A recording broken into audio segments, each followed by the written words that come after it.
Parliamentary Reporters Dictation number 44 at the speed of 160 words per minute.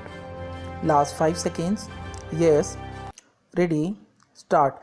It is very odd that the people who shout most loudly against bureaucracy are the people who want more and more of it. That is what is involved in the growth of socialistic avenues of work. The administrator's work is becoming bigger and bigger. He has not only to keep peace in his area but also to understand people. Incidentally, the report of the director mentions a research project on local self-government. I think that it is of the highest importance that this institute should give consideration to the administrative problems of local self-government and even more particularly to those of panchayats. There are hundreds of thousands of panchayats in this country. They form the real base of our democracy. If that base is unsound, then we are not 100% stable democratically.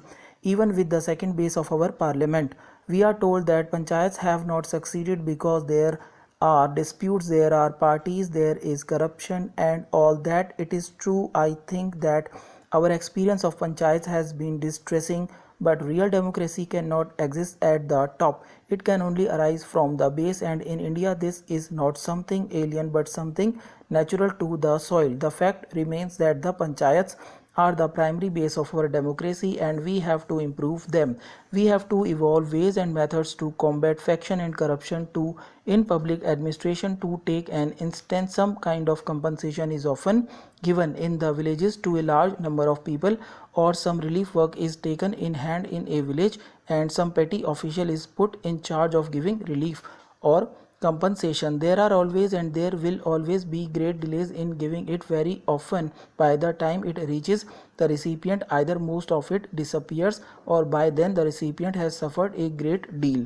What are we going to do about it? Are we to wait until everybody is thoroughly honest and will not delay things? Of course we should try to do that, but we cannot wait. Suppose the whole village is gathered together and the government announcement about the scale of the compensation is made in public. The chances of corruption will become less because the matter will be too public. This is a very simple thing, but it is not done.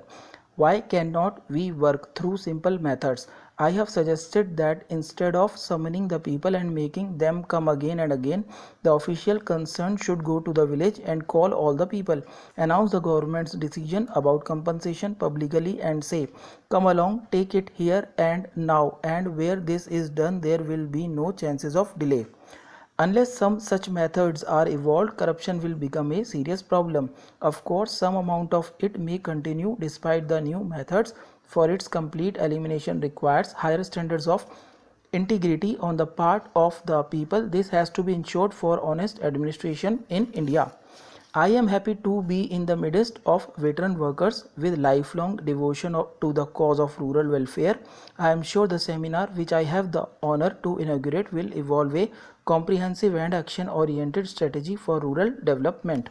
We cannot forget that more than 80% of our population lives in rural India, and the progress and prosperity of our nation depends entirely on how far we are able to improve the economic and social life of the rural masses. It has often been my faith for nearly half a century, ever since I came under the influence of Mahatma Gandhi, that the key to the future development of our nation rested on our ability to bring about a total economic and social transformation of our villages in which real Indian lives. As a matter of fact, I prepared a blueprint on this question and sent it to Pandit Jawaharlal Nehru, where I mentioned the need of organizing the 700,000 villages in the country on a purposeful basis. At that time, I felt that if we could have on dedicated social worker for every 7 villages, we would be able to energize the rural folk. What was required and is even now required is to have dedicated workers who will completely identify themselves with the problems, hopes and aspirations of the people. The strategy for rural development that we evolve should have both a social and economic content. In my view, it should tackle the twin problems of ensuring maximum agricultural productivity and a massive growth of agro industries. In our country, there are a few pockets of rural prosperity, notably in some areas of Punjab and Haryana.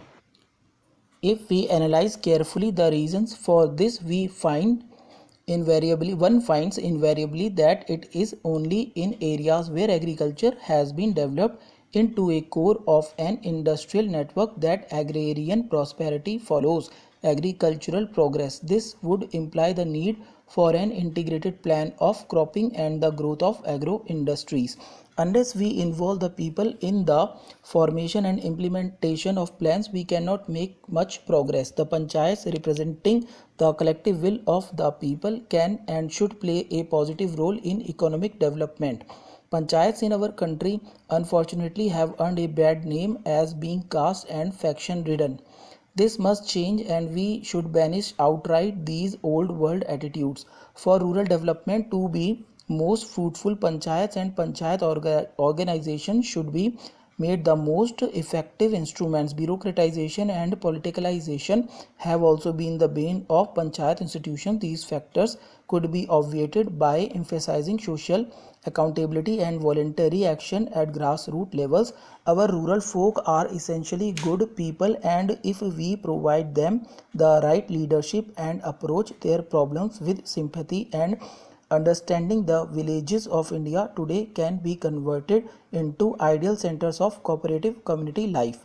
The progress of the entire nation depends upon the progress of the rural community. In my view, village reconstruction with self-reliance and with self-sufficiency as the two principal goals to be achieved is the most effective way to meet the challenges of poverty and unemployment. It is only through utilizing the available manpower resources in the best manner possible that we can achieve a breakthrough from the present stagnation.